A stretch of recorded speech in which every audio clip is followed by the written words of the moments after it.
భారతదేశంలో సామ్రాజ్యవాదాన్ని, కార్పొరేట్ మతోన్మాద శక్తుల్ని వ్యతిరేకించడమే సిఐటియు ముందున్న కర్తవ్యమని సిఐటియు అఖిల భారత కోశాధికారి కామ్రేడ్ ఎం సాయిబాబా అన్నారు. శనివారం ఉదయం నగరంలోని బ్రాడీపేటలో గల యూటీఎఫ్ కార్యాలయంలో సిఐటియు పూర్వ జాతీయ అధ్యక్షులు కామ్రేడ్ ఈ బాలానందన్ శత జయంతి సభ జరిగింది.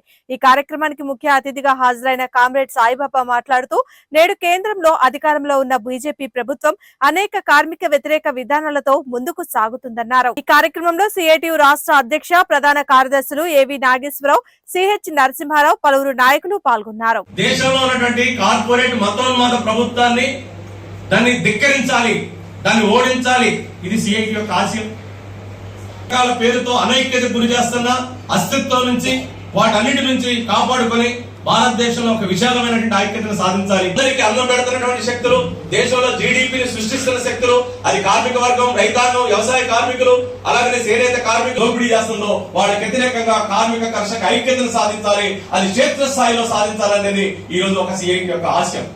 అంతేకాదు సిఐటి ఒక అంతర్జాతీయ దృక్పథం కలిగినటువంటి కార్మిక. అలాగే మనం చూస్తున్నాం, ఈ దేశంలో క్యూబా లాంటి దేశాన్ని దిగ్బంధనం చేసి, ఆర్థిక దిగ్బంధనం చేసి, మందులు లేకుండా, ఔషధాలు లేకుండా, పాలు లేకుండా ఆ దేశాన్ని అనేక రకాలుగా నష్టం చేస్తున్న అమెరికా మైనింగ్ కి సంబంధించినటువంటి ఒక అసోసియేషన్ కి ప్రెసిడెంట్ గా మన భారతదేశం నుంచి ఒక WFT లో ఒక ప్రాతినిధ్యంతో పనిచేశాడు.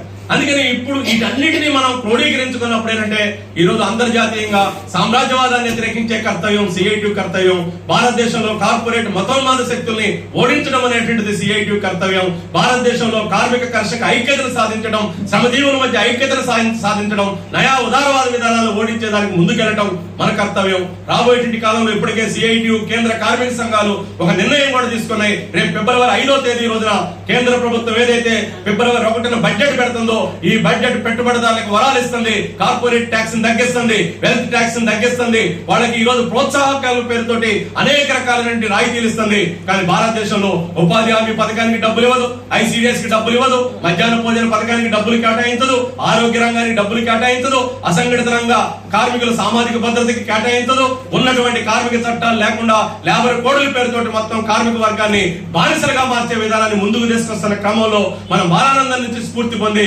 ఖచ్చితంగా ఈ విధానాలని సిఐటి ఎదుర్కొంటది, కార్మికులను ఐక్యం చేస్తుంది, కార్మికోద్యమాన్ని ఒక విప్లవ స్ఫూర్తితో ముందుకు తీసుకెళ్లగలుగుతాం అనేటువంటి ఆత్మవిశ్వాసంతో ముందుకెళ్లటమే కామ్రేడ్ బాలానందన్ గారికి ఇచ్చే నిజమైన నివాళి. ఆ ఆశయాన్ని ముందుకు తీసుకెళ్ళడానికి మనందరం ప్రయత్నం చేద్దామని తెలియజేస్తూ, ఈ రోజు ఈ శత జయంతి సభ నిర్వహించినటువంటి ఏపీ కమిటీకి మరొకసారి ప్రోగ్రాంలు తెలియజేస్తూ నేను సెలవు తీసుకుంటాను.